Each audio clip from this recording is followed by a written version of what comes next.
Bien, le sujet du jour aujourd'hui, c'est de vous faire un petit topo sur les appels à projets que le pôle Mécatech a lancé cette année. Alors, on doit bien avouer qu'on en a lancé quand même 3 simultanément dans des programmes soit différents, soit conjoints.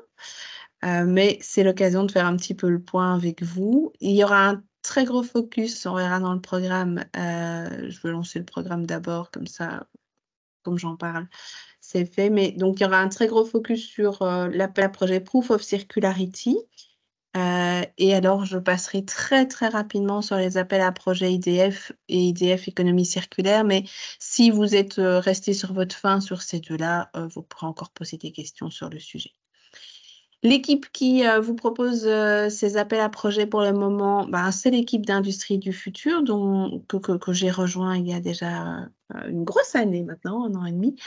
Avec Christophe Montoisy, notre expert digital, Olivier Wena à la manœuvre de notre cellule performance et moi-même, Laetitia Zaccheo, plutôt expert économie circulaire. Les 3 POC qui sont ouverts, comme ça on fait un tout petit point sur qu'est-ce qui peut vous intéresser très rapidement. La première question à se poser, c'est est-ce que je vais avoir un projet qui a une dimension plutôt circulaire ou éco-conçu ou avec une réduction d'impact environnementaux? Oui ou non? Alors, si c'est non, c'est assez rapide. Il y a un seul appel qui pourrait vous concerner et c'est un appel POC Industrie du futur. Et là, on va viser vraiment la mise en œuvre d'une solution digitale dans une industrie manufacturière. Si vous n'avez aucune dimension circulaire ou digitale, c'est pas que je vous aime pas aujourd'hui, mais je pense qu'on va pas pouvoir beaucoup en apprendre entre nous là tout de suite, mais n'hésitez pas à nous contacter ultérieurement. Si par contre, vous êtes toujours resté là et que vous vous sentez concerné, c'est que vous avez une dimension circulaire, peut-être digitale ou pas. Si vous avez une dimension digitale, là, je vous envoie plutôt sur le POC Industrie du futur et économie circulaire, où là, vraiment, l'objectif est de soutenir des solutions technologiques numériques dans une entreprise manufacturière, mais avec une portée où on a envie d'améliorer l'impact environnemental. Le réduire, hein, pas l'augmenter. Donc vraiment, améliorer la circularité. Et si vous n'avez pas du tout de dimension digitale, que vous en ayez ou que vous en ayez pas, en fait, Proof of Circularity peut aussi vous soutenir. Et là, on va en discuter plus longuement maintenant. Le programme, je vous l'ai déjà passé. Le contexte de Proof of Circularity, en fait, le pôle Mécatech est mandaté dans la stratégie Circulaire Wallonia sur la chaîne de valeur métal, batterie, transport. Et dans le cadre de cette stratégie, il y a une mesure qu'on numérode la mesure 43 et qui vise à impulser l'éco-conception dans nos industries wallonnes. Et donc, c'est dans ce cadre-là que Proof of Circularity aide les entreprises à se mettre en œuvre dans cette démarche. Quels sont les objectifs de cet appel à projet? C'est de mettre en œuvre, de vous aider à mettre en œuvre des concepts d'éco-conception ou d'économie circulaire. Alors, l'un et l'autre sont des mots qui sont relativement proches. L'éco-conception est un pilier qui soutient l'économie circulaire, mais je vous ai mis 2 petits schémas que je vais vous expliquer maintenant pour qu'on discute un peu plus des petites différences entre les deux. Et vraiment, l'objectif, c'est que lorsque vous avez une idée d'innovation, une solution en main, vous l'implémentiez dans une situation réelle qui vous est propre dans votre entreprise à vous.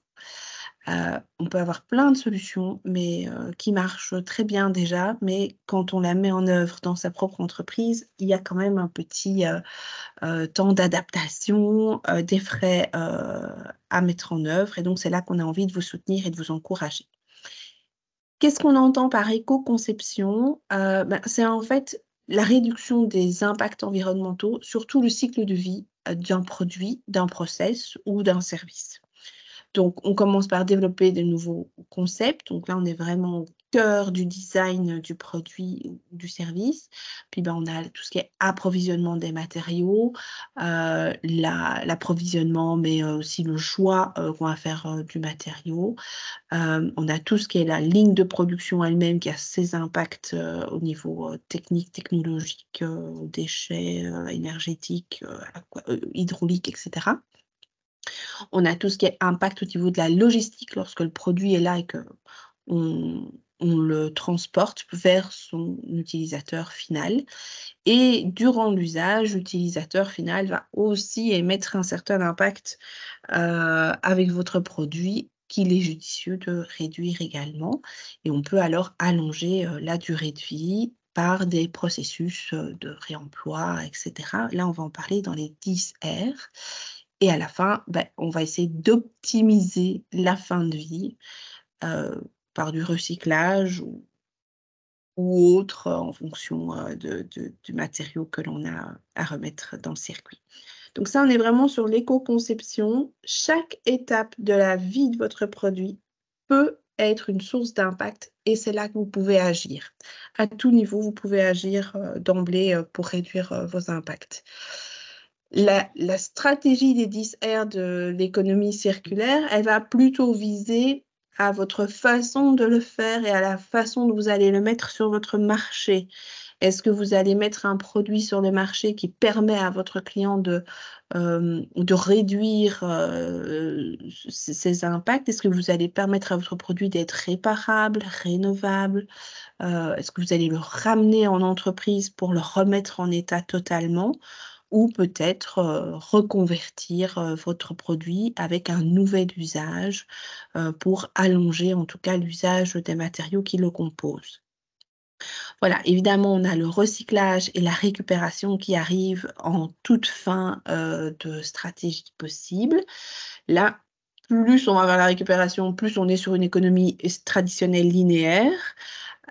Et donc, en tout cas, le R9 récupéré n'est absolument pas concernable dans cet appel à projet.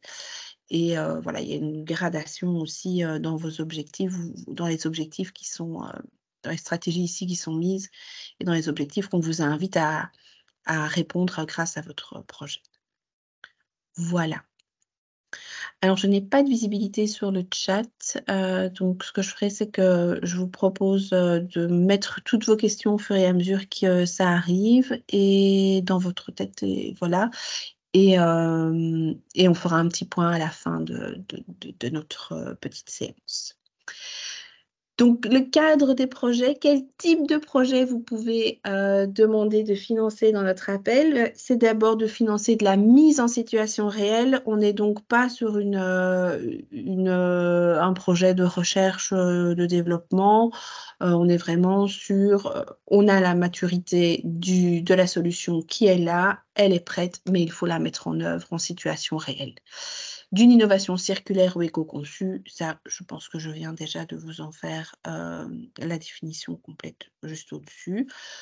L'objectif pour vous, en profitant de ce financement, c'est de vous prouver que c'est faisable, que la solution marche dans votre entreprise et de la tester, de tester ses limites, de tester ses points de faiblesse, ses forces, de sorte à pérenniser cette solution et l'exploiter à son potentiel maximum dans l'entreprise, jusqu'à assurer la viabilité potentielle de nouvelles activités peut-être. Donc voilà, donc le but c'est vraiment de lever le frein financier que peut parfois constituer la mise en œuvre d'une solution en entreprise. Alors, quel type de solutions, quel type d'innovations peuvent être prises en charge dans le cadre de cet appel? Une solution qui est liée au cycle de vie du produit, tel que je vous l'ai expliqué sur l'image de gauche juste avant. Donc une solution qui permettrait de réduire l'usage des matériaux, d'introduire des matériaux recyclés, de contrôler peut-être le process de sorte à éviter une certaine quantité de déchets durant le processus ou de contrôler l'énergie consommée durant votre process. Vous pouvez peut-être penser à redesigner votre produit. S'il doit être réparable et que le produit n'est pas démontable, ça paraît compliqué. Donc, des frais liés à cette modification de design. La durée de vie du produit également, changer peut-être, un composant pour un composant, plus durable dans le temps, qui permettrait à votre produit de moins, d'être moins remplacé par l'utilisateur final, peut parfois impliquer, d'avoir une certaine analyse, de la qualité du produit final. Donc là, vous avez peut-être, besoin de tester ça. Voilà, en tout cas, quelque chose qui est en lien avec la définition d'éco-conception. On est vraiment plutôt sur la roue de l'éco-conception, hein, image de gauche au slide précédent. Ça peut être soutenir un tout nouveau business model que vous voudriez tester. Voilà, vous avez, envie de mettre en place un service de réparation au sein de votre entreprise pour votre produit ou avec un partenaire, mais il manque une étude de marché, vous n'êtes pas encore tout à fait sûr, du prix peut-être, de votre service. Ben, vous pouvez faire financer ça pour, le mettre en œuvre dans votre entreprise. Si, vous avez envie de transformer la stratégie de votre entreprise, à ramener ces valeurs-là avec peut-être vos collaborateurs, c'est peut-être une stratégie que vous devez mettre en place et là aussi, on peut vous soutenir. Ça veut dire que si vous devez, avoir, des frais de consultance pour, mettre, par exemple, en place une collaboration avec tous vos collaborateurs pour, réfléchir à un plan d'action en intelligence, collective, bah, ça peut, par exemple, être pris en charge ici. Voilà un peu quelques images qui, illustrent les exemples que je viens de vous donner.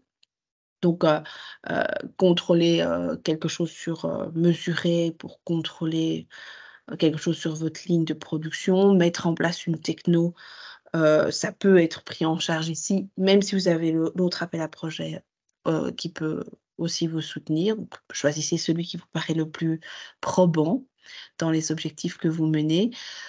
Changer, une matière pour une matière recyclée, travailler sur, un nouveau marché, un nouveau business model ou travailler sur une stratégie d'entreprise, pour redéfinir vos objectifs, plus durables. Voilà jusqu'ici ce que je pouvais vous dire, ce que j'avais envie de vous dire. Je vais m'interrompre un petit instant pour regarder, s'il y a des petites choses dans le chat. Voilà, il y a rien, donc c'est que jusqu'ici je suis assez claire. En termes d'éligibilité, alors c'est là qu'on commence un peu à, être très, factuel. Pour l'éligibilité, donc je vous ai dit qu'on travaillait sur une chaîne de valeur, que c'était là-dessus que le pôle Mécatech était mandaté dans la stratégie Circulaire Wallonia. Dès lors, tout acteur de la chaîne de valeur métal, batterie, transport est le bienvenu dans cet appel à projet. On peut, voir son rôle comme un acteur direct de la chaîne de valeur. Vous êtes, une fonderie, vous êtes, un manufacturier qui, fabrique, des produits métalliques ou alors dans le métal, on entend également tout ce qui est métaux rares, donc tout ce qui est, aussi, utilisation, des métaux dans les GSM et cetera. Bon, voilà. Les acteurs indirects peuvent également, venir. Donc si vous fabriquez, des capteurs, qui permettent à l'industrie métallique de réduire, son impact environnemental, par exemple, vous êtes les bienvenus. Là, on sait que vous avez plutôt un lien avec un client de la chaîne de valeur métal, mais que vous l'épaulez dans sa démarche. Hem donc voilà, et alors vous pouvez évidemment être situé à tous les niveaux de la chaîne de valeur, que vous soyez plutôt, au niveau alors l'extraction pure, il n'y a pas de mine en Belgique, je ne vous fais pas l'affront, d'en arriver là, mais vous pouvez être, dans la sidérurgie, vraiment dans la production du métal de base, mais vous pourriez aussi être, fabricant de composants, d'un produit fini, dans la distribution de ces produits, ou peut-être que vous avez la chance d'être déjà impliqué dans un business model circulaire et vous travaillez déjà peut-être comme étant un acteur de la réparation de produits métalliques ou de remanufacture de produits, de batteries par exemple, ou acteur, du recyclage. Alors je vais éviter d'arriver jusqu'à vous êtes un centre d'incinération, mais je pense qu'il n'y en avait pas d'inscrits. Hem, donc ça, c'est vraiment la chaîne de valeur et le type d'acteur qui peut, candidater à cet appel à projet. Au niveau, du métal, je pense vous avoir déjà donné quelques détails. Au niveau des batteries, c'est vraiment tout type de batterie, qu'elles soient, batterie, lithium, batterie plomb, batterie de voiture, de vélo, d'engins de levage, de piles, voilà, donc tout ce qui tourne autour des batteries et pour les transports, c'est tout transport les bienvenus. Je n'ai pas trouvé la petite icône de la fusée, mais elle aurait été aussi, la bienvenue, autour de la table, enfin autour de l'écran. Voilà. Alors, je revérifie ici dans le chat, il n'y a pas de questions. Non. En termes de sélection, vous pouvez prétendre à 2 catégories, de projets. Soit des projets plutôt ponctuels. C'est peut-être votre première démarche, peut-être que, bah, voilà, vous venez ici avec une opportunité, vous vous dites: «Ah ben, en fait, je vois cet appel et il y a un petit projet là que j'osais pas mettre en place, mais avec cette enveloppe, je peux le faire, mais j'y ai pas réfléchi à 100. Il est pas ancré pour être pérenne après». Eh bien là, vous pouvez prétendre à une enveloppe de maximum 15 000 €, 15 000 € étant le montant qui vous est alloué et étant donné que c'est subsidié à hauteur de 70 ça veut dire que votre projet doit minimum, avoir un coût de 21 248 €. Et alors il y a la catégorie un peu plus ambitieuse, comme son nom l'indique, où l'idée, c'est vraiment d'épauler des projets qui sont intégrés dans une démarche long terme par l'entreprise. En fait, votre projet est juste l'étape de toute une succession d'un plus gros projet complexe. Donc là, on s'attend à ce que votre entreprise ait entamé une démarche préparatoire probante et qu'elle ait un plan d'action pour pérenniser, le projet qui sera financé, et s'y engager. Là, le montant alloué est le double, 30 000 € avec un coût estimé minimum de 42 000 pour prétendre, aux 30 000 €, qu'on peut vous allouer. Alors, comment est-ce que l'on va sélectionner vos projets? Les projets doivent impérativement montrer une amélioration significative sur une des branches de ce petit radar que vous voyez. Je vais basculer mon écran sur, un autre outil, le fichier Excel que vous allez devoir compléter. Alors, on va être très clair. Nom d'un pile, mais qu'est-ce qu'ils ont été pondre chez Mecatech comme, tableau, rébarbatif avec, plein de lignes, plein de trucs à cocher. J'ai fait l'exercice sur, un projet fictif. Honnêtement, ça peut aller assez vite à partir du moment où vous connaissez bien votre projet. Ce qu'on a vraiment envie, c'est de comprendre sur quel axe de l'éco-conception votre projet va avoir une amélioration. Il se peut que votre projet ait une détérioration. Imaginez que vous introduisiez un nouveau matériau, dans le projet que vous menez et que cela rende votre produit moins recyclable qu'avant. C'est des choses qui arrivent. Dans ce cas, on analysera la situation, avec, le jury de sélection. Donc voilà, les catégories, je vais vous les passer parce qu'ici c'est très visible, ça l'est beaucoup moins dans l'Excel, enfin en tout cas pas avec une vue d'ensemble, mais l'idée c'est d'analyser un peu, votre stratégie d'entreprise. Est-ce que vous êtes en démarche, vers, la circularité ou l'éco-conception? Est-ce que vous menez une stratégie de business model? Alors, il y a quelqu'un qui a pas coupé son micro. On ne balancera pas monsieur Donc voilà, donc voir un peu quelle est votre stratégie de business model. Voir aussi si vous avez une stratégie d'éco-conception. Est-ce que vous avez déjà réfléchi à plein de petites astuces qui permettent à un produit d'être mieux conçu avec moins d'impacts environnementaux? Et peut-être que vous aurez, une réduction d'impact au niveau des matériaux que vous choisissez, au niveau de l'approvisionnement, de la logistique, de ces composants que peut-être vous achetez. Est-ce que est-ce que le projet que vous allez mener va diminuer les impacts au niveau du process? Est-ce que ce sera plutôt au niveau de la distribution du produit ou, pendant la phase d'utilisation du produit? Alors le point 7, il est divisé en 2 points dans la grille qu'on va regarder, très rapidement ensemble.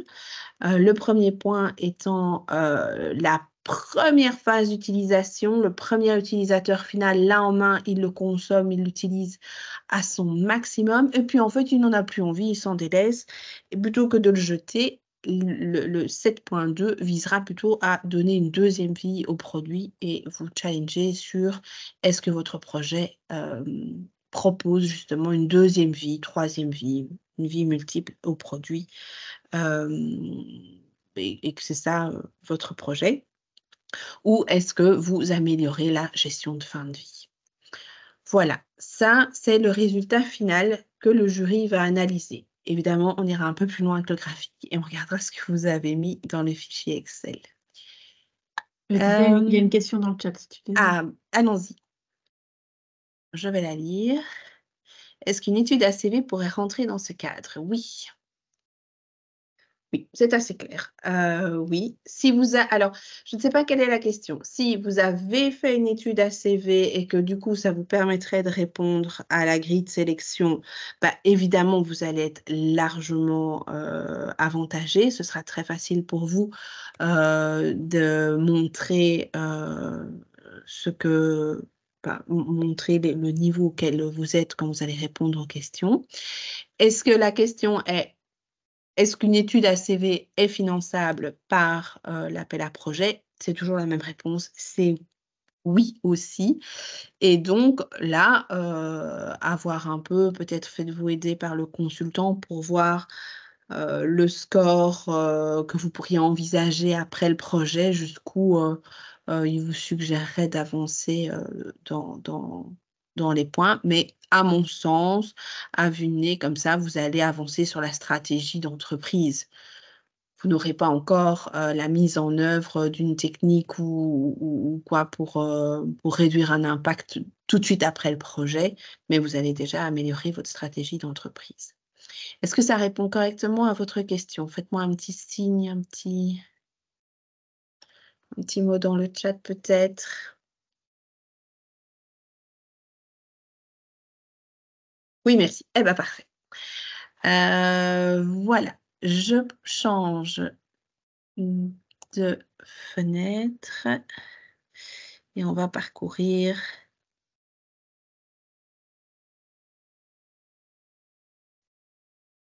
Mais bon, c'est pas un jour, hein?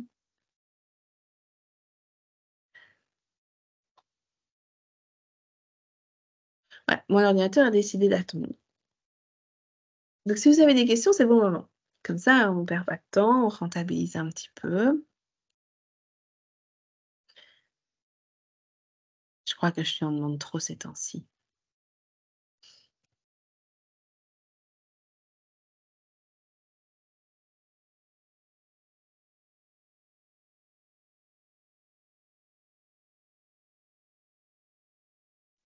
Je vous promets que c'est là pas loin.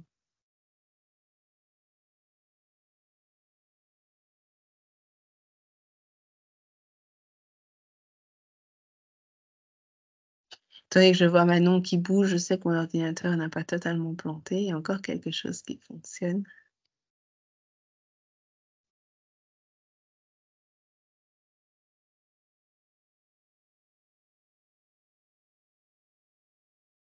C'est Excel qui veut pas. Est-ce qu'éventuellement j'y ai accès, tu peux me partager? Bah, écoute, ça arrive. Donc à mon avis, le temps que je te dise, Où aller? Il va être là.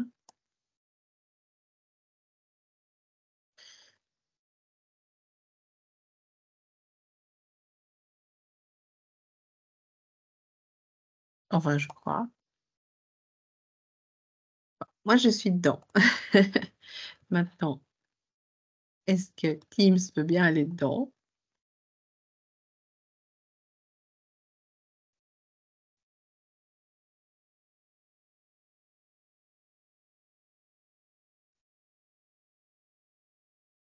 Ça y est, il apparaît dans ma petite liste. Je vois un bord rouge, il est en train de se charger C'est et il bon. me propose d'arrêter le partage, donc ça doit être bon. Voilà. Alors, la première chose que l'on va parcourir ensemble, c'est les petits onglets.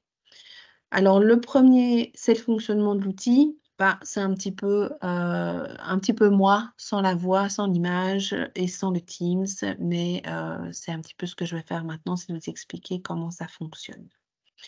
Ensuite, j'ai mis un petit rappel des définitions que vous trouverez dans le guide complet, mais avec les petits schémas que je vous ai montrés juste avant. Ensuite, vous avez la grille d'analyse, le schéma récapitulatif quand vous avez complété la grille. Et donc là, pour le moment, tous les points sont sur 0, mais ça fait le rendu que je vous ai montré dans le slide précédent. Et si vous ne vous en sortez pas, je vous ai mis un petit exercice. Donc, vous voyez dans l'exercice que je vous ai mis que normalement, si tout va bien, il y a un petit code couleur qui s'affiche automatiquement. Comme ça, vous voyez déjà un peu si vous êtes bon, pas bon et sur quelle dimension. C'est sans jugement de valeur, hein, entendons-nous bien. Ici, le but est de voir comment votre projet va vous aider à progresser. Il n'est pas question de juger l'état initial du produit. Je pense que chaque entreprise est à un stade de maturité au niveau de la circularité et de l'éco-conception qui lui est propre. Il n'y a aucun jugement de valeur, ni par moi, ni par le jury. Le but est vraiment de faire chacun son pas, petit ou grand, et d'avancer vers une amélioration sur les impacts que l'on a avec le produit ou le service que l'on gère. Ensuite, bah, il y a une petite justification. Vous voyez dans mon exemple que la justification ne doit pas être très longue, mais permettre en tout cas de comprendre le chiffre que vous avez vous-même attribué. Ensuite, je vais réexpliquer tout, hein, mais vous remettez le score et à la fin, vous justifiez. Et vous voyez dans mon exemple qu'on justifie pour tout le bloc 1.1, 1.2 et pas ligne par ligne. Alors, reprenons depuis le début, ce sera peut-être plus facile. Ah oui, le dernier onglet, ben, en fait, c'est la vision de l'analyse comparative de petits exemples que je vous ai mis. Vous voyez à quoi ça ressemble à la fin. Alors, comment est-ce que vous devez procéder pour compléter cette grille? Le nom du projet, c'est le nom que vous mettrez dans le formulaire. Essayez d'être cohérent, que je ne vous cherche pas. Et le porteur du projet, ben, c'est vous. La date de l'évaluation, c'est un petit rappel. Est-ce que l'analyse est le reflet d'une étude préalable? C'était la question un petit peu où je ne savais pas trop au sujet de l'ACV. Ben, si vous avez déjà fait une ACV, c'est le bon moment pour le dire. Si vous avez fait un bilan carbone aussi, ça permet en fait de voir à quel point le chiffre, le score que vous mettez a déjà été travaillé et vient de quelque part et que ce n'est pas juste je pense que. Enfin voilà, avec des je pense que les plus honnêtes que vous pourrez mettre de toute façon. Quel est vraiment le focus sur lequel vous allez analyser et compléter cette grille? Est-ce que vous le faites sur un produit de votre gamme? Est-ce que vous le faites sur toute la gamme? Voilà, vous avez tout à fait le loisir, je dirais plutôt la pertinence de choisir le meilleur angle d'analyse que vous allez travailler. Imaginez que vous fassiez une ACV. Pour une ACV, vous pouvez faire une ACV pour un produit, vous pouvez faire une ACV pour toute la gamme du produit. Bah, voilà, c'est un peu ça la différence. Ils vous parleront aussi d'unités fonctionnelles. Si vous en êtes là dans votre démarche, vous pourrez indiquer l'unité fonctionnelle, mais je n'entre pas dans le détail de cette définition-là maintenant. Si vous êtes en train de mener un projet qui va viser à réduire l'impact sur la consommation énergétique de votre process, eh bien, je vous invite à noter que vous allez évaluer peut-être les produits qui passent par ce process-là. Peut-être que tous vos produits ne passent pas par cette étape-là du process que vous allez améliorer. À quoi correspondent les scores de 1 à 5? C'est une auto-évaluation. Donc, c'est vraiment vous, en votre âme et conscience, qui êtes juge de dire, bah là, je n'ai fait encore jusqu'à maintenant aucun effort, je n'ai pas pris en charge ce critère. Voilà, je ne sais pas. Donc là, vous mettez 1. Si vous avez déjà commencé un petit peu à intégrer ce critère dans votre produit, dans vos projets, bah, vous montez en catégorie 2, voire 3 si vous avez déjà une petite maîtrise des impacts.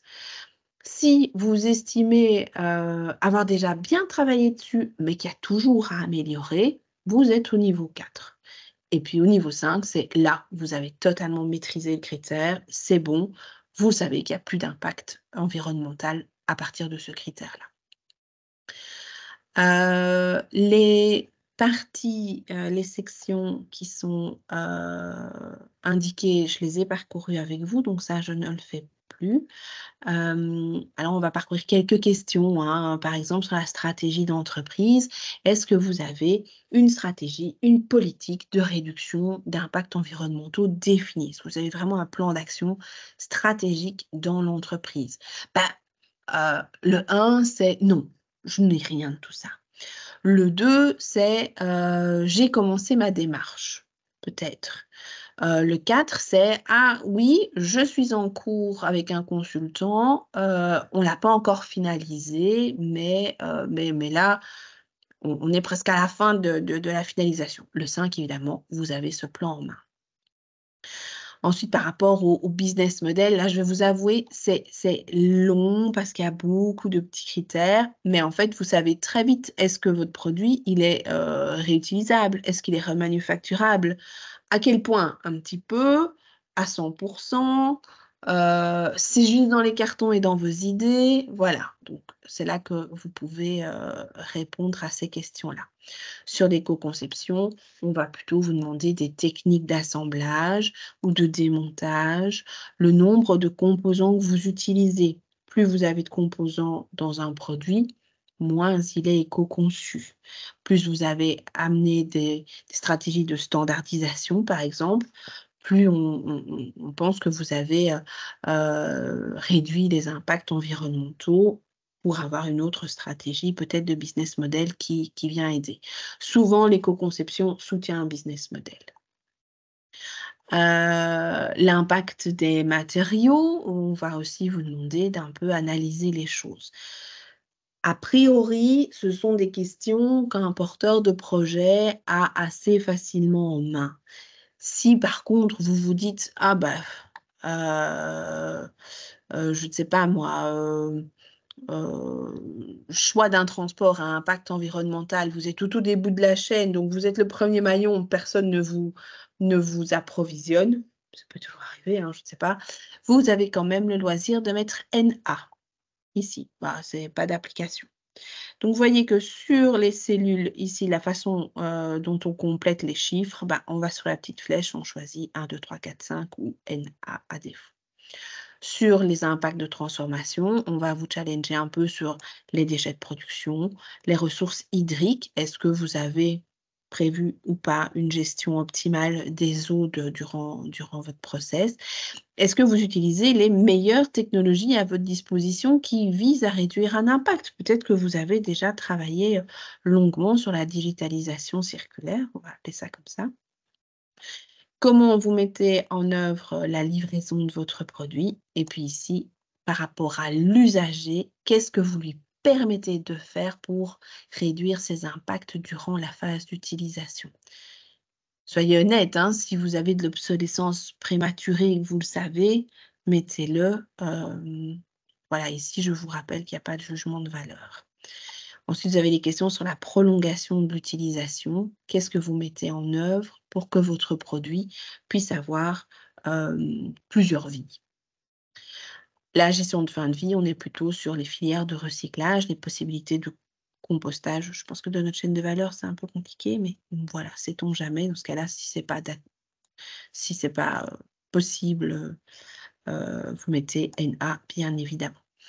Les petites formules hashtag div divisé par 0 disparaissent dès que vous mettez un petit chiffre à l'intérieur ou un NA. Non, NA non, puisque on ne peut toujours pas diviser par 0. Alors, dans la colonne E, là, je vous ai passé en vue les critères. Dans la colonne E, vous indiquez le score de votre produit à l'état actuel, avant d'avoir commencé votre projet. Idéalement, vous mettez un petit mot d'explication qu'on puisse comprendre pourquoi vous le jugez à 1 ou à 5. Après, si c'est 1, c'est assez facile de comprendre, mais voilà, un petit mot d'explication est le bienvenu. Comme dans mon exemple, soyez factuel, rapide, mais le plus précis pour qu'on puisse bien comprendre votre projet. Dans la colonne G, pardon, vous venez indiquer les points, les scores qui vont évoluer grâce à votre projet. Si vous regardez le petit exemple que je vous ai préparé, il peut très bien ne rien se passer sur plein de stratégies parce que votre projet vise à améliorer le cycle de l'eau dans votre process et rien d'autre. Bah, vous n'avez rien qui change en stratégie. Donc là, vous pouvez même faire un petit copier-coller, il n'y a aucun problème. Ce qu'il faut, c'est que l'on comprenne bien là où votre projet va agir et là où le projet va donner une amélioration ou une détérioration. On vous demande aussi beaucoup d'honnêteté sur la côté détérioration. Si vous détectez que quelque chose ne va pas aller, dites-le nous. Nous aurons dans notre jury des experts qui pourraient venir vous chatouiller et vous reposer des questions si on constate que vous n'avez pas été très précis. Et puis, justifier comment votre projet va améliorer ces différences de score. Si je reviens sur l'exemple ici, par exemple, je disais qu'on n'avait rien dans le projet fictif en termes de démontage, mais au terme du projet, on va atteindre un niveau 3 parce que grâce au projet, pour rendre réparable le produit, il y a une nouvelle stratégie de démontage et de standardisation qui est en cours de réalisation. Voilà, comprendre l'envergure de votre projet, jusqu'où il va vous mener dans cette amélioration. Je pense avoir tout dit. Ce que j'ajouterais peut-être, c'est en termes d'explication du score ou de justification de l'évolution, tout ce qui peut relever d'une analyse factuelle que vous avez déjà fait est le bienvenu pour vraiment donner du poids à ce que vous présentez. Comme je ferme le partage, je revois la conversation. Il n'y a pas de questions pour le moment. Je vais donc, non pas basculer mon écran, mais revenir sur le diaporama. Voilà. Donc, on imagine que vous avez rempli le tableau avec votre score initial, la petite justification, comment votre projet influence le score de la nouvelle situation après projet, et vous avez fait votre justification. Et vous voilà avec un beau graphique qui nous permet de voir la progression grâce au projet que vous menez. Donc c'est vraiment sur ce point-là que les projets vont être sélectionnés. Donc, a priori, ce qui est écrit dans le guide de candidature, c'est que les projets qui ont amélioré plusieurs piliers sans en détériorer d'autres auront le meilleur score de sélection. Il y a moyen d'obtenir un petit bonus. Alors, je vous avoue que vous l'annoncer à une dizaine de jours de la de la remise, c'est peut-être compliqué, mais néanmoins, si vous avez participé à une phase préparatoire telle qu'un accompagnement par des chèques entreprises, Cap Impact, c'est une de nos méthodologies, au sein de Mecatech. Vous avez suivi une formation sur la circularité, mais vous pouvez l'indiquer et ça vous donnera un petit point bonus. Ça montre que le projet, est ancré dans une vraie démarche qui est déjà initiée au sein de votre entreprise. C'est pareil, si vous avez eu peut-être un stagiaire ou vous avez fait une étude, où vous avez déjà, des produits, éco-conçus ou circulaires, eh bien mettez-le, on comprendra, normalement on comprendra rapidement aussi, dans le petit tableau au sujet de la stratégie d'entreprise, mais c'est bien de le mettre dans la case bonus. Si par contre vous voulez, donc je vous rappelle que vous avez une enveloppe de 15 000 ou de 30 000 à votre disposition, donc ça c'est pour les 15 000. Pour la sélection ambition, vous devez en plus amener la preuve que votre projet va vraiment être pérenne dans votre entreprise, qu'il fait partie d'un projet plus complexe, et que là vraiment on est sur une seule étape. Donc on va vous demander que la phase préparatoire qui est en bonus pour, Adopt, ne soit plus un bonus, mais une obligation dans Ambition. Ça doit être le résultat d'une phase préparatoire et vous devez montrer un plan d'action à moyen ou long terme pour opérationnaliser ou pérenniser, le projet ou la commercialisation de votre projet. Si vous avez été un peu trop gourmand et que, en fait, vous avez vraiment voulu les 30 000, mais qu'on sent que votre plan d'action, il est pas bétonné, on mettra un petit malus. Le malus n'est pas gravissime, on vous ramène tout simplement à la catégorie Adopt à 15 000, mais si on constate qu'on se retrouve à égalité entre 2 projets équivalents, celui qui aura pris Adopt d'emblée aura la faveur du jury plutôt que celui qui aura été un peu trop gourmand et qui n'a pas, vraiment, bétonné son argumentaire long terme. Voilà. C'est une façon aussi de garantir que les deniers publics sont utilisés, à bon escient et non pas, juste, de manière opportuniste, auprès de nos porteurs de projets. Quels sont les autres critères de sélection?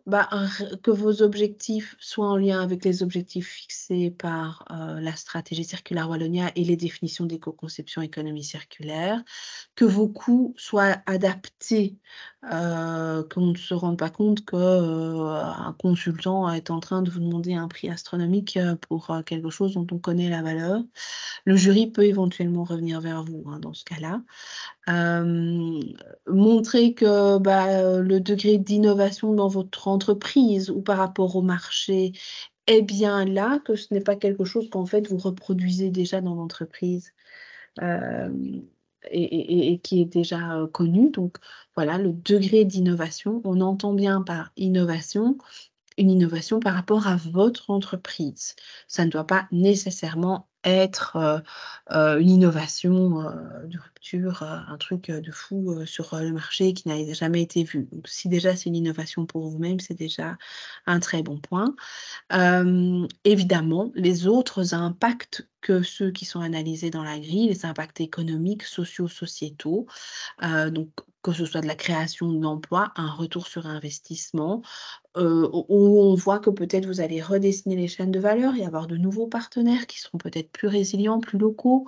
Hem, Ça peut éventuellement, il y a certains projets, qui pourraient améliorer aussi, les conditions de travail. Vous pourriez au sein du projet tester quelque chose avec une nouvelle entreprise qui serait une entreprise, sociale, donc là, un intérêt sociétal. Voilà en tout cas, quelques, impacts que vous pourriez relever grâce à votre projet. Des impacts positifs a priori. Et puis, on regardera également à ce que votre projet ou la solution que vous amenez soit représentative de sorte à ce qu'elle, permettent un potentiel de visibilité. N'oublions pas que c'est un appel à projet qui est soutenu dans le cadre d'une stratégie wallonne et donc on veut aussi que vous soyez emblématique par rapport à d'autres entreprises qui pourraient faire comme vous.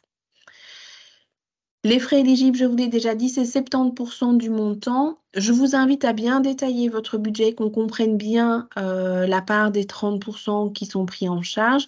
Et imaginez que ce projet, en fait, l'enveloppe de 30 000 ou de 15 000, bah, vous allez en dépenser 100 000 parce qu'il y a d'autres achats, etc. Notez-le. Ça nous permet vraiment de bien voir l'investissement financier que l'entreprise apporte à ce projet de manière globale. Ne vous arrêtez pas à 70-30 égale le montant qui est écrit dans le tableau au slide précédent. Surtout pour ambition, d'ailleurs. Ça montrera en effet l'engagement de l'entreprise, l'engagement financier, on s'entend. Les frais qui sont disponibles sont des frais d'expertise, des frais de personnel également, les frais de fonctionnement, mais là c'est une proportion de maximum 15% des frais de personnel, les frais de formation uniquement pour Circular Adopt. Donc là, si vous avez encore besoin un peu de formation, ça peut être pris en charge dans le projet. Par contre, pas d'achat de matériel. La location, par contre, peut être prise en charge. On est dans une démarche circulaire. Un proof of concept, ça passe ou ça casse. C'est même tout le but de lever ce frein d'investissement du POC. Donc, voilà, pas d'achat prévu, mais une location pour tester, ça peut être une solution. Comment est-ce que vous devez postuler, candidater? Via le site internet de Mecatech, en choisissant le bon appel à projet, évidemment, si je peux me permettre. En tout cas, pour celui-là, vous trouverez un formulaire de candidature Word à télécharger et compléter et à adresser à pocidf@polmecatech.be. Pour ceux qui me connaissent et qui m'ont vu récemment, je suis en phase de quitter pour un petit repos de maternité. Donc surtout ne l'envoyez pas sur mon adresse personnelle, mais envoyez-le bien sur l'adresse générique, sous peine que si je ne suis plus là demain, ce ne soit pas perdu. Parce que là, vous ne pourrez pas prétendre avoir candidaté correctement. Donc faites très attention à ça. À joindre également au formulaire, la grille que vous aurez complétée, bien évidemment. Une déclaration sur l'honneur, vu que le budget est soumis aux aides de minimis. Hein, le budget qu'on vous octroie, on doit veiller à ça. Et également un petit assentiment concernant les images. Dans vos engagements, on va vous demander par exemple d'accepter de faire une vidéo de promotion, de toujours bien mettre les logos si votre projet est sélectionné, etc. Et donc l'annexe 9 est importante pour nous pour qu'on puisse avoir toutes les autorisations de diffusion. Voilà pour ce qui est de Proof of Circularity. Je pense avoir balayé à peu près tout le guide qui est en ligne également sur notre site internet. Je vois qu'il n'y a pas de questions dans le chat. Est-ce qu'au moins tout cela vous aura aidé? Je l'espère.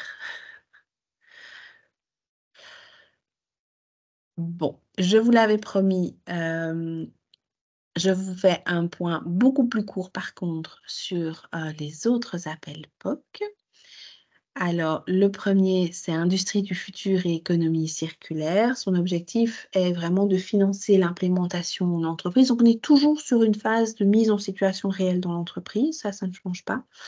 Mais ici, on met en œuvre des technologies numériques, donc vraiment les TNF.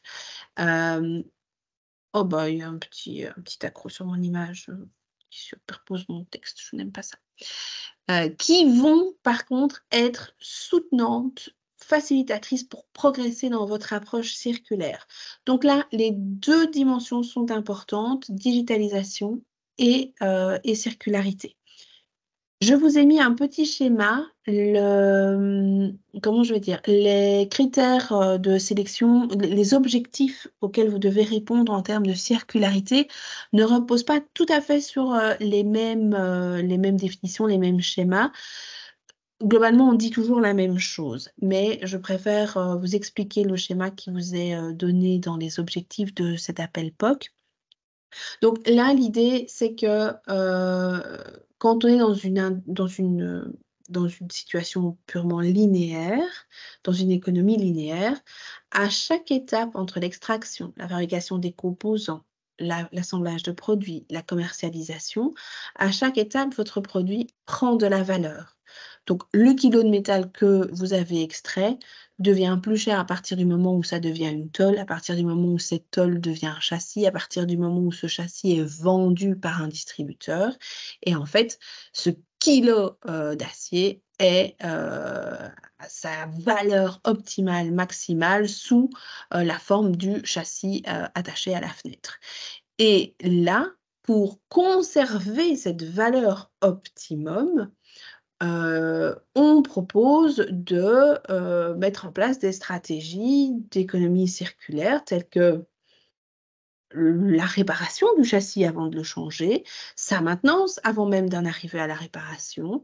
Et donc, on essaye en tout cas d'allonger, vous voyez que c'est pas une pyramide avec la pointe bien nette, c'est une pyramide enfin on est plutôt sur un trapèze, hein, et on essaye d'allonger le plus possible la durée de l'usage du produit pour conserver la valeur au maximum de son optimum.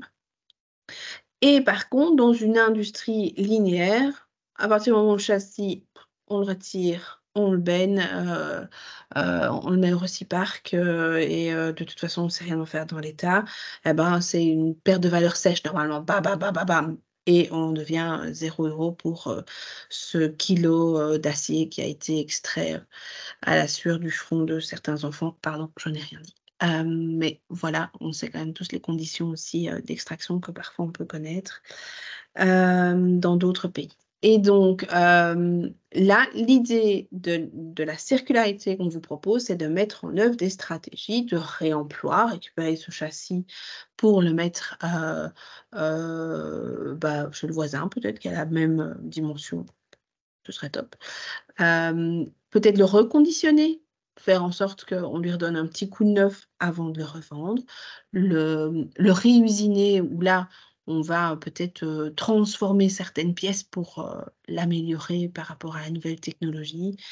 Et au pire du pire, au moins le recycler ou recycler ses composants. Donc là, on est vraiment sur une définition d'économie circulaire où quand je crée mon produit, que je crée de la valeur, j'essaye déjà de limiter mes impacts environnementaux. Ensuite, j'essaie de garder mon produit à son maximum de valeur pendant toute sa phase d'usage et j'essaye de lui donner plusieurs vies pour récupérer la valeur et ne pas la mettre tout de suite à la poubelle. Donc, voilà un petit peu la lecture que vous devez faire de ce schéma. C'est juste une autre façon d'interpréter ce que je vous ai dit, mais les concepts sont finalement relativement proches. Alors, qui peut prétendre à cet appel POC? Une industrie, une entreprise manufacturière. Là, on est vraiment très clair. Plus question de parler de la chaîne de valeur, hein. Là, on a tout oublié. On peut être sur du plastique, on peut être sur n'importe quelle matière, hein, voilà, du biosourcé, mais vous devez produire quelque chose, avoir un produit fini ou un composant fini dans votre entreprise. Et vous venez vous coller à un expert techno. Donc, donc la candidature est bien portée et le projet est bien porté par l'entreprise, mais pour candidater, vous devez déjà avoir votre expert technologique qui va implémenter la digitalisation. On vous demande des TRL de 5 à 7, donc on est vraiment déjà sur une technologie mature, prête à être mise en œuvre.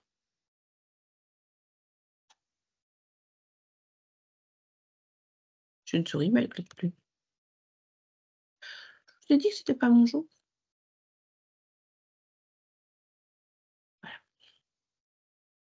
Je peux broder, hein.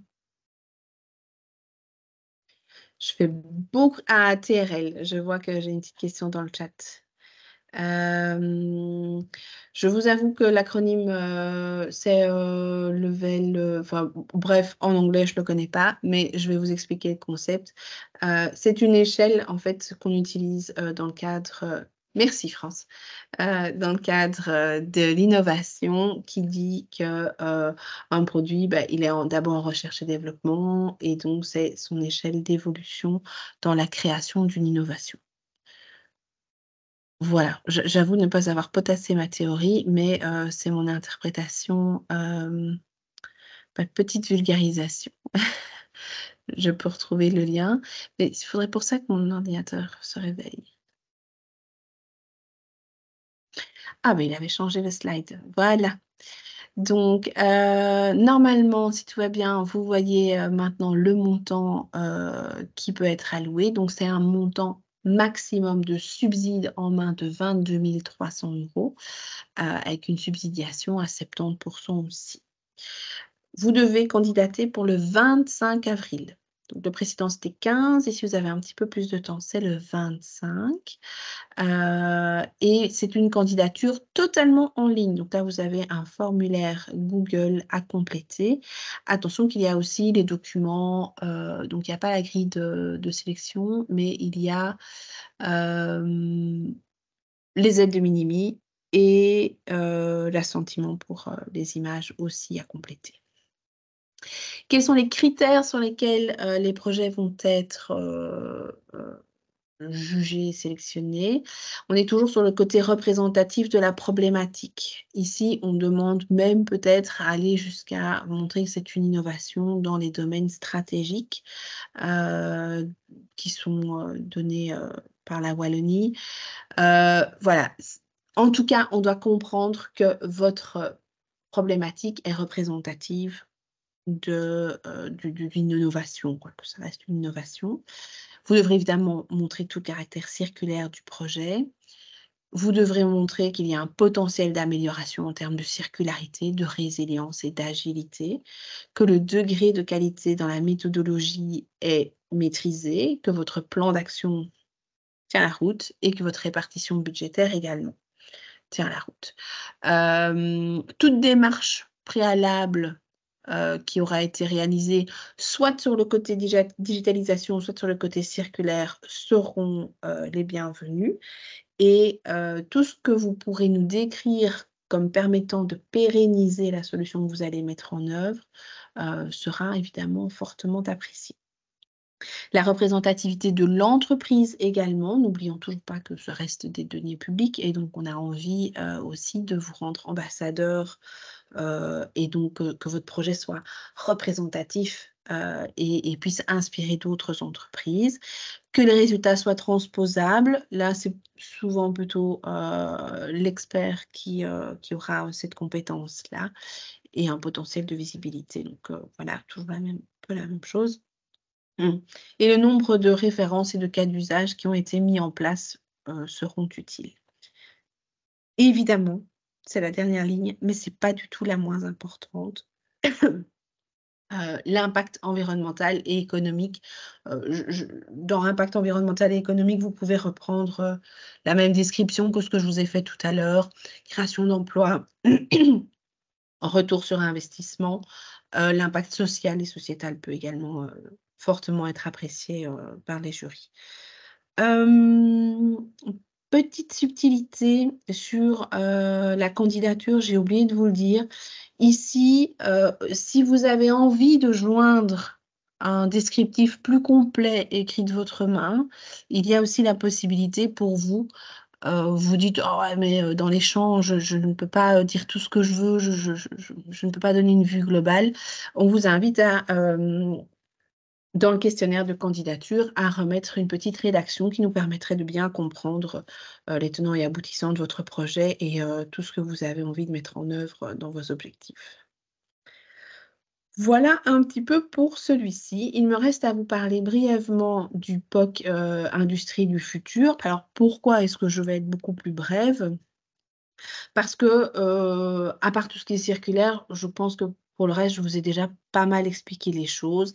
Ici, l'objectif, unique. Il n'y a pas deux visions digitales circulaires, il n'y en a qu'une, c'est la mise en œuvre de technologies avancées à travers un POC. Donc, on est toujours sur une mise en situation réelle au sein d'une entreprise, d'une technologie qui est déjà mature et qui est déjà bien éprouvée par l'expert, mais où ici, on la met en œuvre de manière personnalisée, spécifique dans l'entreprise. C'est un duo aussi, c'est bien l'entreprise manufacturière qui est à la manœuvre du projet, mais elle candidate déjà avec son expert directement indiqué dans le formulaire de candidature. Pour les deux POC IDF et IDF économie circulaire, je vous invite à noter que c'est bien le porteur du projet dans l'entreprise qui remplira les documents administratifs durant toute la gestion du projet. Rapport d'activité, les réunions qui sont prévues avec les comités de suivi, etc. Donc là, la responsabilité de la mise en œuvre est bien à l'entreprise. L'expert, de par son contrat, est évidemment aussi lié à faire son travail correctement, on n'en doute pas. Le montant ici est de 15 680 € très précisément, qui est donc la valeur maximale du montant alloué, donc la partie des 70% par rapport au montant total du projet. On est sur les mêmes conditions de TRL. Et ici, petite subtilité, c'est une candidature en continu.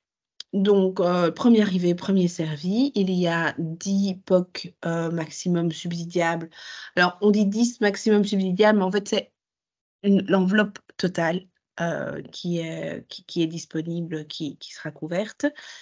Et au plus tard, en tout cas jusqu'au 13 mai.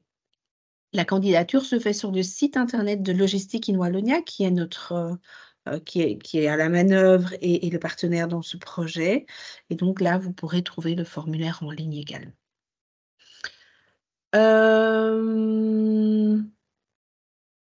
Voilà, comme ça là, on remet.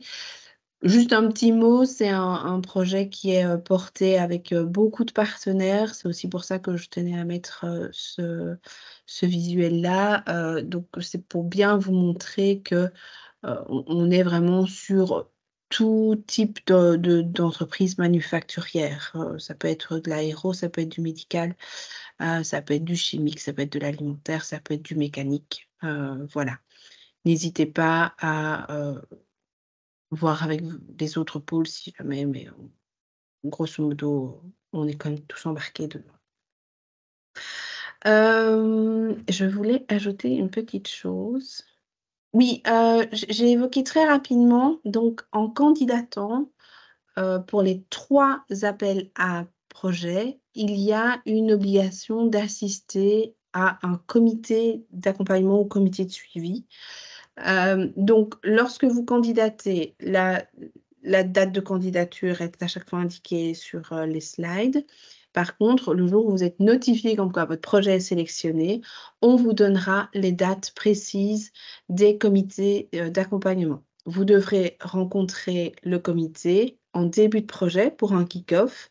Ça permettra au jury de vous faire les petites remarques peut-être qu'il a eues lors de la lecture, les petits points d'attention qu'il vous demande d'avoir durant votre projet et vous d'être bien guidé, de savoir vraiment, OK, quels objectifs,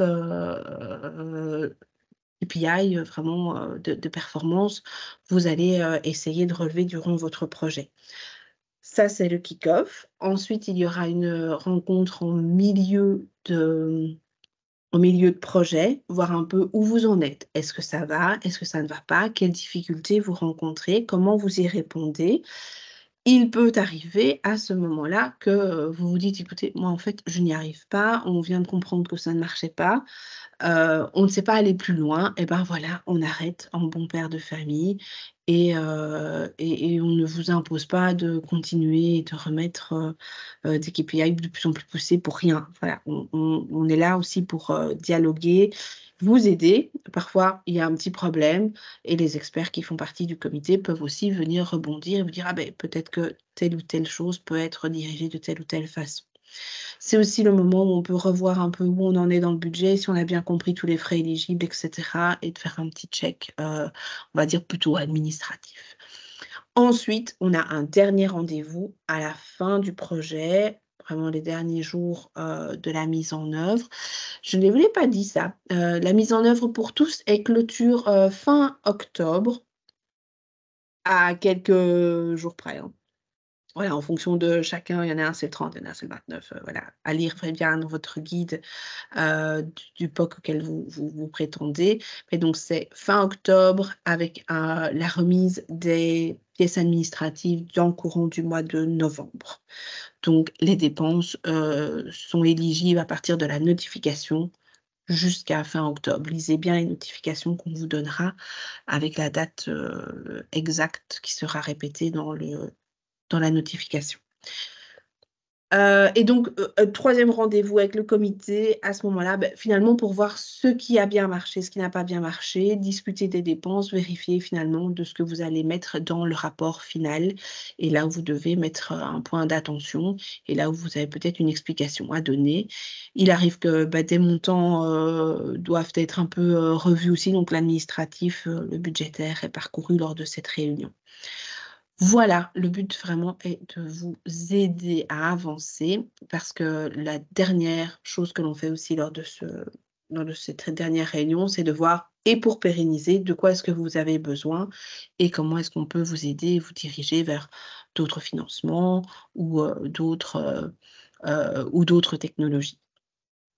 Il y a une Avant question dans de le chat. Oui. Ouais, écoutez, vous savez ce que je vais faire? C'est que je vais clôturer parce qu'il me reste une info importante et puis, comme ça, on ne fera que les questions. Parce qu'en termes de financement, j'ai un petit teaser à vous, lancer rapidement. Mes collègues, de l'équipe internationale, Thibaut et Sophie, ont prévu un webinaire sur tout ce qui est cascade funding à l'Europe. Ça a lieu le 22 mai. Et donc, là, le but est vraiment de vous donner l'opportunité de candidater à des financements européens avec des procédures souples et rapides, hein. On est vraiment pas du tout sur de l'horizon Europe, quoi. C'est pour soutenir des petits projets d'innovation qui sont proches du marché. Donc, on est aussi sur des TRL 5-7, généralement en tout cas. Et donc, il y a trois opportunités qui vont vous être présentées. Et ça, c'est avec le soutien de Wallup, voilà, et plein d'autres partenaires que vous voyez sur le petit logo. Et alors, plutôt pour les financements régionaux, l'équipe projet du pôle Mégatech vous invite aussi à un webinaire le 14 mai. C'est très à la mode, hein, pour le moment, oui, on sait, mais au moins, on vous kidnappe pas pendant trop longtemps et vous n'avez pas de déplacement. Et là, on vous expliquera finalement les projets de pôle, comment ça fonctionne, mais aussi comment notre équipe peut vous aider à monter des projets collaboratifs et d'innovation. Donc, voilà, là, on est vraiment je pense même qu'ils ont prévu d'autres types de financements comme les projets d'investissement, et comment on peut vous soutenir à candidater judicieusement à d'autres financements qui sont parfois où l'argent est distribué par d'autres organismes wallons. Donc, voilà de quoi aller plus loin avec, je pense, des montants peut-être un peu plus alléchants. Au cas où, Christophe, Olivier et moi, on est à votre disposition. Alors moi, OK, mais je suis encore là pendant 3 semaines, donc si tout va bien. Et on vous répond tous les 3 à l'adresse pocidf, paulmegatech.be. Et comme ça, je peux vous voir en grand, couper le diaporama pour le moment et aller lire dans le chat. Avez-vous un exemple de solutions digitales qui peuvent s'appliquer dans un projet circulaire? On peut imaginer des capteurs sur une ligne de production qui vérifient la qualité de ce qui est en train d'entrer en production et dans ce cas-là, permettre d'avoir moins de déchets à la fin de la production. Ça peut être des jumeaux numériques qui vous permettent d'anticiper ce qui va se passer à un moment T de la production pour bien gérer le processus peut-être. Là, parfois, ça aide avant même d'implémenter une solution circulaire, ben, un jumeau numérique peut venir faire des simulations au préalable. En intelligence artificielle, on a également eu d'époques où la matière première est scannée, puis l'intelligence artificielle permet de faire un certain nombre de mesures et de dire: «OK, cette matière première-là, elle peut rentrer dans le process, tandis que celle-là, ça ne va pas donner un beau taux de rentabilité» et donc ça évite, une perte de parfois ça peut être même purement énergétique, hein, la matière première devait être brûlée, en l'occurrence à ce moment-là et donc on a réduit, l'impact énergétique parce qu'on avait une meilleure qualité de matière première grâce à l'intelligence artificielle et les capteurs optiques qui analysaient, ce genre, qui analysaient en fait la matière entrante. Qu'est-ce qui peut me venir d'autre? On peut avoir, je sèche un peu, j'avoue. Hem, est-ce que déjà ça vous aide? Pour une autre voilà, OK. Hem, je sais qu'autour de la table, il y a des petits, providers digitaux, vous pouvez répondre, hein. Vous êtes autorisés. Hem, Togmi, votre projet, sur Gemstone, m'échappe. Je les ai lus, mais je ne sais plus lequel est lequel. Mais voilà, au besoin, je pense qu'Olivier est à votre disposition. Un projet POC peut-il se clôturer bien avant octobre si besoin d'une mise en œuvre plus rapide? J'ai envie de dire oui, qui peut le moins peut le plus, ou qui peut aller plus vite, peut être dans les temps. Ma foi, oui, c'est pas un problème. Hem, voilà, au pire du pire, la mise en œuvre, s'il y a un couac, entre-temps, on pourrait rebondir. Je vois pas nécessairement de souci à ça. Bah, écoutez, si vous n'avez pas d'autres questions, je voulais vous remercier, pour votre écoute. Après, c'est facile là, avec tous les micros et les caméras coupées. Mais, mais voilà, merci de votre intérêt, et j'espère que vous allez pouvoir, nous sortir de beaux projets inspirants et on pourra très vite, se revoir dans quelques mois. Je ne ferai pas partie des comités, mais voilà, j'espère, le plaisir de vous voir en plein milieu de projet, actif et prêt à révolutionner le monde du digital et du circulaire. Merci à vous. Une bonne après-midi. Merci Laetitia, bonne journée. Au revoir Quentin, merci de ta présence. Merci. Merci. Merci beaucoup. Merci, au Au revoir. plaisir. Au revoir.